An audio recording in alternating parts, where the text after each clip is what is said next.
Kitabnya tidak nampak. Assalamualaikum warahmatullahi wabarakatuh. Waalaikumsalam warahmatullahi wabarakatuh. Innal hamdalillah wassalatu wassalamu ala Rasulillah wa ala alihi wa ashabihi wa mawala. La haula wala quwata illa billah. Rabbi shrah li sadri wa yassir li amri wahlul 'uqdatam min lisani yafqahu qawli, amma ba'du. Kita meneruskan kajian yang kemarin. Faslun, fasal, wa yakrahu istimalus somai. Dalam sholat makruh hukumnya menggunakan as-soma, menggunakan istimalus soma. Apa itu istimalus soma? Wa huwa ayyal tahifa bi thawbin thumma yahruju biyadihi min qibali sudurihi. Pakaian soma atau kain soma itu adalah kain yang menyelimuti seluruh badannya. Kain menyelimuti seluruh badannya sehingga tangannya di dalam, nggak bisa keluar. Yang normalnya kan tangannya keluar kanan kiri ini kan. Itu normalnya begini. Ini tangannya di depan. Jadi lubangnya itu di depan gitu kan. Bukan di kanan di kiri, tapi lubang tangannya di depan. Kan kain dililitkan di tubuh. Kain dililitkan di tubuh itu normalnya adalah yang kanan lubang, yang kiri lubang untuk lengan ini, untuk keluarnya tangan, sehingga kalau takbir bisa sempurna. Tapi kalau yang somak di sini adalah lubangnya di depan dada, jadi tangannya itu masuk ke depan begini. Jadi kalau takbir kan agak repot begini kan, Jadi makruh hukumnya menggunakan kain somak, yaitu kain yang menyeliputi tubuh, kemudian kedua tangan ini keluar dari arah depan dadanya. 5. Ruya Abu Sa'id Al-Khudri, berdasarkan riwayat dari Abu Sa'id Al-Khudri radhiyallahu anhu, anna Nabi sallallahu alaihi wasallam naha an istimalis soma, bahwasanya Nabi sallallahu alaihi wasallam melarang sholat dengan menggunakan kain soma, menggunakan kain yang tangannya dari arah depan, bukan arah kanan dan kiri. Diselimuti pakai kainnya menyelimuti seluruh tubuh. Mestinya yang lubang adalah sebelah kanan dan sebelah kiri, tetapi ini lubangnya di sebelah dada. Itu Rasulullah melarangnya. Wa ayyajtabir rajulu fi thawbin wahidin. Kemudian Rasulullah juga melarang orang yang memakai satu kain dan satu kain itu terurai, kainnya itu melebar, menjuntai ke bawah. Laisa ala farjihi minhu syai'un, tidak ada lubangnya. Kain satu tapi nggak ada lubangnya sama sekali, sama dengan masuk ke dalam karung begitu. Nggak boleh sholat seperti masuk dalam karung gitu. Jadi nggak ada lubangnya sama sekali itu kain itu, nggak ada lubangnya. Untuk lubang kaki itu nggak ada. Farjun ini adalah lubang. Nggak ada belahannya sama sekali kain itu, nggak ada belahannya. Kan kain ada belahan, ini kan ada lubang nih, ibu, maka juga ada lubangnya itu, dari bawah bisa berlubang. Ini enggak, itu seperti lomba kain, lomba karung seperti itu. Yang seperti itu dilarang oleh Nabi. Pakai satu kain dan kain itu nggak ada lubangnya sama sekali, nggak ada belahannya sama sekali. Wayakrahu ayyastadilla fi sholati wa fi ghairiha. Menggunakan kain yang seperti tadi itu, yang tidak ada belahan sama sekali, tidak ada lubang sama sekali, itu hukumnya makruh dipakai waktu sholat dan juga di luar sholat. Nah, nanti ditengoki orang kalau pakai baju kayak gitu, pakai kain yang seperti itu. Jadi jalannya kayak pocong, loncat-loncat begitu kan. Yang seperti ini dimakruhkan oleh Rasulullah SAW. Jadi kain yang menjuntai ke bawah tapi nggak ada lubangnya sama sekali. Wa huwa ayyalqa tarafai rida minal janibaini, yaitu kain yang ujung rida, ujung selendangnya itu bertemu di arah sebelah kanan dan sebelah kiri, artinya diikat gitu kan, diikat kayak orang mandi, diikat gitu kan, diikat. Jadi pakai kain panjang begitu, kemudian terus diikat ya. Jadi ujung kanan dan ujung kirinya bertemu. 5 ruya an Ali bin Abi Thalib karramallahu wajhah, berdasarkan riwayat dari Ali bin Abi Thalib karramallahu wajhah, annahu ra'a qauman sadalu fis sholati, bahwasanya Ali bin Abi Thalib karramallahu wajhah pernah melihat satu kaum sadalu fis sholati, dia menjuntaikan kainnya ke bawah, menguraikan kainnya pada saat sholat. Faqala, lalu beliau berkata, ka'annahum al-yahudu kharaju min fuhurihim, mereka itu sholat dengan baju yang seperti itu seperti orang-orang Yahudi yang baru keluar dari fuhur mereka. Apa itu fuhur? Tempat mereka belajar, kuil mereka itu kan. Seperti orang Yahudi yang baru keluar dari kuil mereka.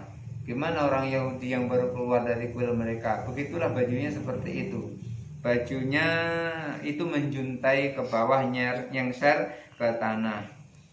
Wa'an Ibnu Mas'ud, dari Ibnu Mas'ud radhiyallahu an annahu ra'a Arabian, Ibnu Mas'ud pernah melihat orang Badui alaihi syamlatun, di atas kepala orang Badui itu ada samlah, selimut samlah itu.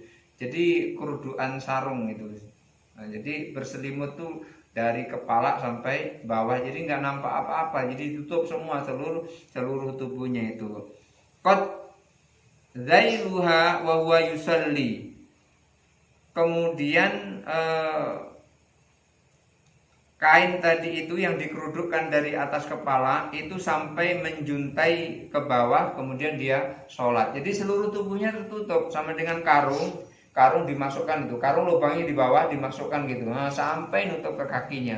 Mukanya pun nggak kelihatan, kepala nggak kelihatan, tangan nggak kelihatan. Jadi di dalam begini, Allahu Akbar, di dalam begitu. Itu saya Ibnu Mas'ud pernah melihat orang Arab Badui sholatnya seperti itu, aneh-aneh sholatnya. Jadi sholatnya itu pakai kainnya menutupi kepala sampai ke kaki, kemudian kain itu menjuntai ke bawah. Wa yusalli, sebetulnya dia sholat. Qala, lalu Ibnu Mas'ud berkata, innal ladzi yajri thawbahu minal khaila'a fi sholati laisa minallahi fi hillin wala haramin. Orang yang pada saat sholat kainnya menjuntai ke bawah, lari ke bawah kainnya karena sombong, itu nih karena sombongnya tuh. Orang yang sholat pada saat sholat dia kainnya menjuntai ke bawah karena sombong, maka di hadapan Allah tidak ada halal sama sekali, wala haramun. Dia tidak dipandang oleh Allah Subhanahu wa taala. Laisa minallahi fi hillin wala haramin. Fi hillin wala haramin itu adalah illatun, illah kenapa? Illah tidak boleh pakai baju yang bajunya menjuntai ke bawah, itu nggak boleh. Itu bukan karena semata-mata baju yang menjuntai ke bawah nggak boleh, itu karena sombong. Karena dulu zaman Rasulullah dulu orang-orang Persia itu biasa memanjangkan kainnya itu untuk gagah-gagahan. Trennya tahun itu seperti itu. Jadi karena sombong, belagak begitu, maka orang yang seperti itu tidak dipandang oleh Allah Subhanahu wa taala. Wa yakrahu ayyusalliyar rajulu wa huwa mul'imun, dan makruh hukumnya orang sholat sementara itu dia bercadar. Sholat, pada saat sholat dia bercadar. Mul'imun sama dengan niqab. Orang yang sholat, saat sholat dia bercadar, atau sekarang ini pakai masker gitu kan, maka hukumnya makruh. Kecuali kalau pakai masker itu karena kondisi yang sekarang ini. Tapi kalau kondisinya tidak seperti sekarang ini, hukumnya makruh. Jadi orang yang sholat pakai niqab, pakai mul'im, pakai tutup muka, cadar, seperti tadi kita jalan lihat perempuan cuma nampak matanya mukanya tidak kelihatan. Kalau sholat yang seperti itu maka hukumnya makruh. 5 ruya Abu Hurairah radhiyallahu an, berdasarkan riwayat Abu Hurairah radhiyallahu an, anna Nabi sallallahu alaihi wasallam naha, bahwasanya Nabi sallallahu alaihi wasallam melarang ayyubtar rajulu fahin.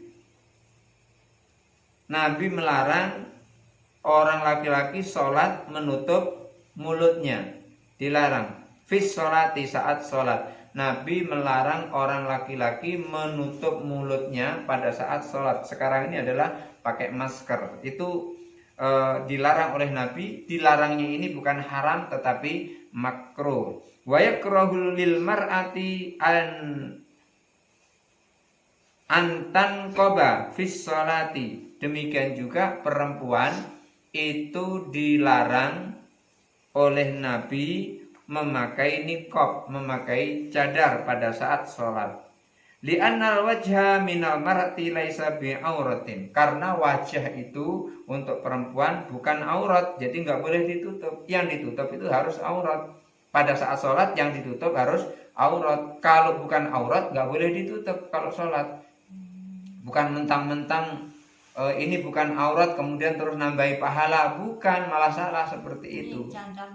Iya. Seperti orang sholat mukanya ditutup, itu bukan malah nambah pahala, itu justru malah nambah kemakruhan, dibenci oleh Allah. Allah gede banget seperti itu.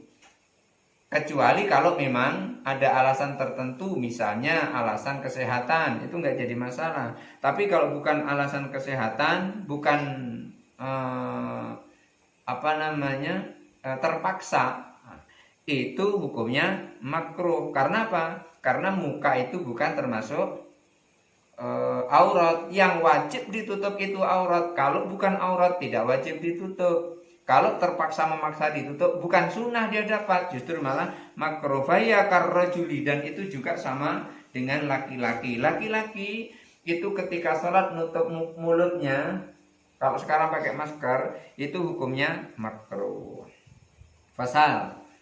Soal ini pembahasannya tentang istimalus shoma selesai. Selanjutnya, wala yajuzu lirrajuli ayyusalliya fi thawbin haririn. Nah ini, laki-laki tidak boleh sholat pakai baju berkain sutra.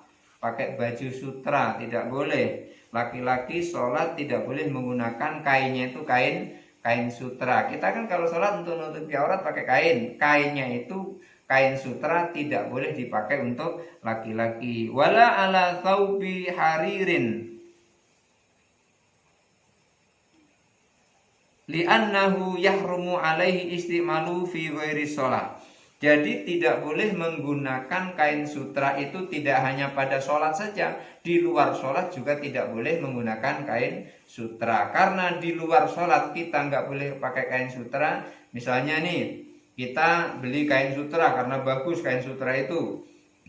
Wah mentereng, kita pakai, haram hukumnya pakai kain sutra itu. Tidak sholat pun haram hukumnya, apalagi pada saat sholat. Makanya di luar sholat nggak boleh dipakai, apalagi pada saat sholat, lebih tidak boleh lagi. Fali'anna yahrumu fi sholati aula, makanya lebih lagi pada saat sholat lebih nggak boleh lagi menggunakan sholat itu pakai kain sutra. Untuk siapa?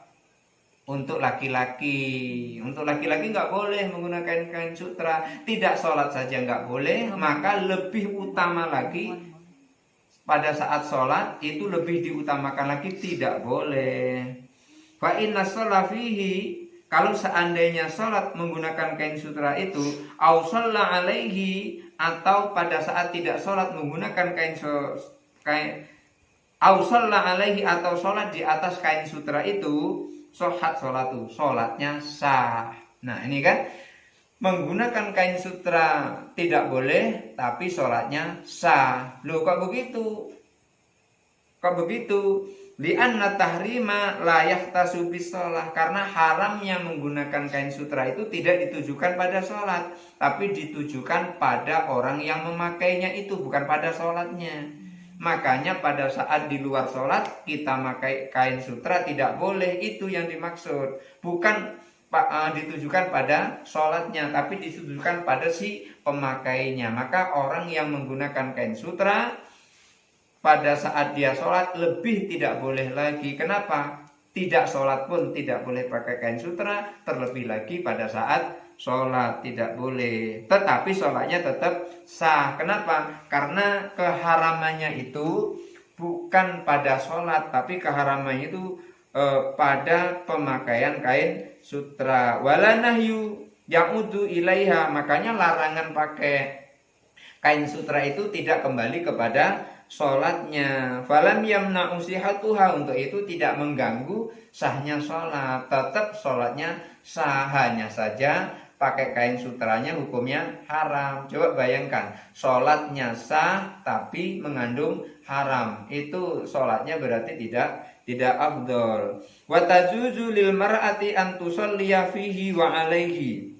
Kalau perempuan boleh menggunakan kain sutra pada saat sholat. Boleh. Karena apa? Kain sutra itu hiasan untuk wanita, untuk perempuan, seperti kalung, anting, kalung emas, anting emas. Laki-laki menggunakan kalung emas, anting emas ya nggak boleh, haram hukumnya. Lalu gimana kalau laki-laki menggunakan kalung emas, menggunakan anting emas pada saat sholat? Sholatnya sah, sholatnya sah, tapi haram memakai kalung, memakai anting-anting yang dari emas itu tadi, atau memakai cincin emas itu tadi. Haram memakainya, tapi sholatnya sah, tidak mengganggu keabsahannya sholat, cuman hukumnya haram. Coba bayangkan, lagi sholat mengandung haram, sholatnya sah tapi ada kandungan haram di situ, maka sholatnya menjadi tidak afdol.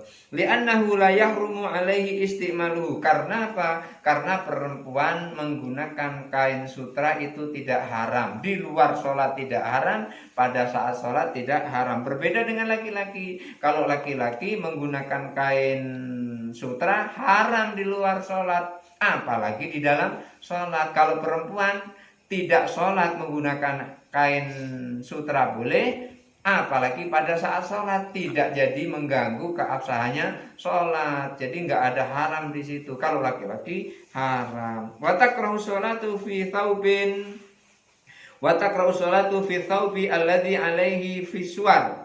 Dan makruh hukumnya orang sholat di bajunya itu bergambar-gambar.